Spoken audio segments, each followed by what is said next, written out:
ఆరాధనా ఆరాధనా ఆరాధనా ఆరాధనా.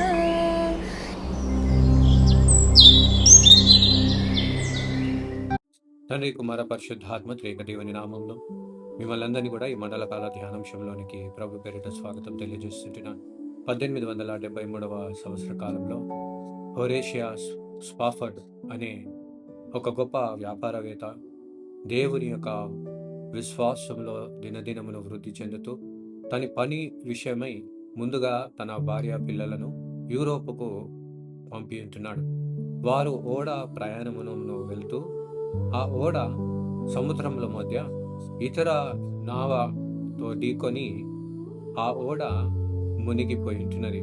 అందులో హోరేషియా స్పాఫర్డ్ యొక్క 4 కుమార్తెలు ఆ నీటిలో మునిగిపోయి చనిపోయిన వారిగా ఉంటూ, అందులో తన భార్య ఒక్కతే బ్రతికి బయటపడి హోరేషికు తెలిపిన వార్త ఏంటంటే, నేను ఒక్కదానినే బ్రతికినాను అంటూ తనకు తెలిపిన వెంటనే తన హృదయము ఎంతోగానో కృంగిపోయి బాధపడిన వాడిగా ఉంటున్నాడు.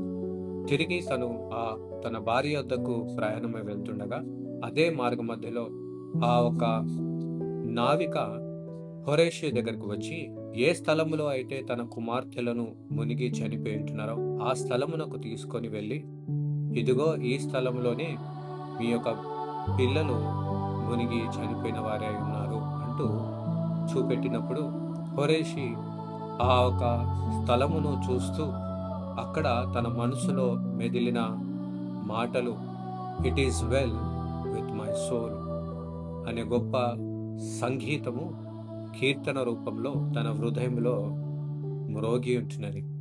ఈ యొక్క కీర్తన సంగీతము విరిగిపోయిన నలిగిపోయిన జీవితంలో నుండి తాను ఈ విషయమును, ఈ సంగీతమును రచించిన వాడిగా ఉంటున్నాడు. ఒక తండ్రి తన లోతైన దుఃఖములో సిలువలో తన యొక్క శాంతిని పొందుకున్న వాడిగా ఉంటున్నాడు. ఈ మండల కాలంలో మనము కూడా ఆ సిలువ తట్టు కనులెత్తి చూస్తూ ఆ సిలువను గురించిన వార్తను ధ్యానిస్తుండగా అటు సమాధానము, శాంతిని దేవుడు మనకు అనుగ్రహించే వాడిగా ఉంటున్నాడు.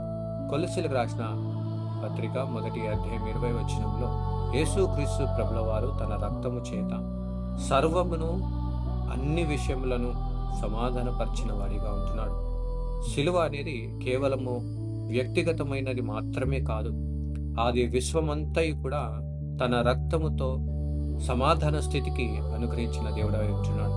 దేవుడు పరిశుద్ధతయు మరియు మనుషుల యొక్క తిరుగుబాటు అక్కడ సిలువపై యుద్ధమాడినట్లుగా చూస్తూ ఆ గొల్గొత్తు ప్రాంతంలో ప్రేమ, సమాధానమును, ఆయన యొక్క పరిశుద్ధతయో చివరిగా విజయమును సాధించినట్లుగా చూస్తుంటున్నాం.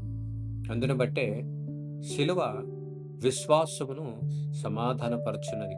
సిలువ దేనికి సాదృశ్యమై ఉంటున్నది అంటే సమాధానానికి సాదృశ్యమై ఉంటున్నది. రెండవ సత్యము మనము గమనించినట్లయితే యెషయా గ్రంథము 53వ అధ్యాయము 5వ వచనంలో ఆయన పొందిన గాయముల చేత మనకు స్వస్థత.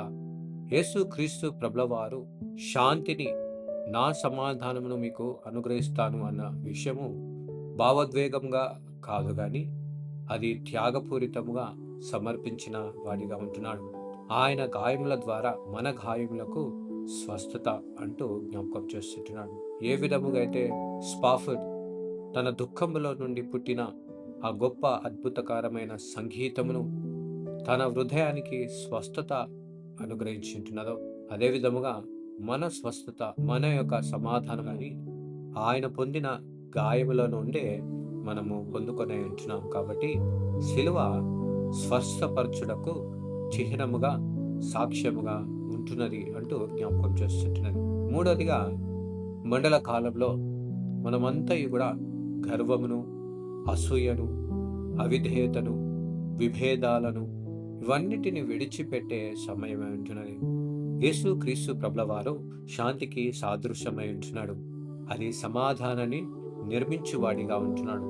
యేసుక్రీస్తు ప్రభుల వారి యొక్క అపారమైన, అమూల్యమైన ప్రేమ ద్వారా మన జీవితంలో ఈ గొప్ప శాంతిని కలగజేసిన వాడిగా ఉంటున్నాడు. కాబట్టి ఈ మండల కాలంలో ఆ సిలువ తట్టు మనం చూస్తుంటున్న సందర్భంలో సిలువ ఒక సమాధానకరమైన సూచనగా, సిలువ స్వస్థపరచు నిలయముగా, సిలువ శాంతికి సాక్ష్యంగా నిలిచి ఉంటున్నది. కాబట్టి ఈరోజు మన హృదయంలో ఆ సిలువను ధరించుకున్న వారిగా మాత్రమే కాదు కానీ, ఆ సిలువను తట్టు చూస్తూ ఆ రక్షణ యొక్క విశ్వాసమును పొందుకుంటూ ఆయన రాజ్యమును మన హృదయంలో స్థిరపరచుకుంటూ వాక్యములో బలిష్ఠులుగా మనల్ని మనము మార్చుకుంటూ ఆయనకు సాక్ష్యంగా ఈ లోకంలో జీవించుటకు త్రియేక దేవుడు మనకు సహాయం చేసి కాపాడును గాక.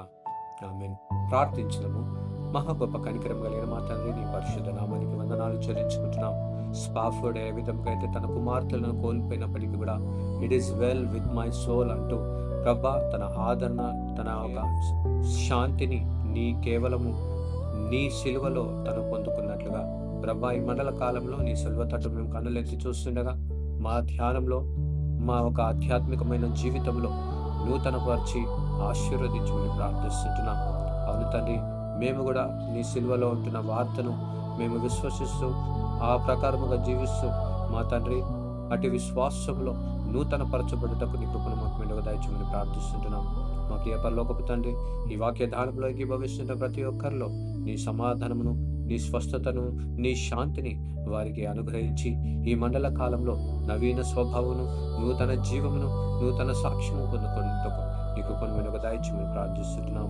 మా ప్రభా అవును తండ్రి, విన వాక్యములో ప్రభా మేమందరం విశ్వాసంతో నేను ఆలకిస్తూ నీ యందు ఆనందిస్తూ నీవా మరి మేము జీవించే పత్రికలుగా సజీవమైన యాగము మమ్మల్ని సమర్పించుకునే కృపను మాకు మెండుగా దయచేయమని ప్రార్థిస్తున్నాం. మా ప్రియ పరలోకపు తండ్రి యేసుక్రీస్తు ప్రభా నా తండ్రి, మమ్మల్ని మా జీవితంలో నీ దృష్టి అంగీకారయోగ్యంగా ఉండి కృపను అనుగ్రహించి నీవే మా ద్వారా మహిమ పొందుకోమని యేసు పరిశుద్ధ నామములో వేడుకొనిచున్నాం తండ్రి. Amen. God bless you all and have a blessed day.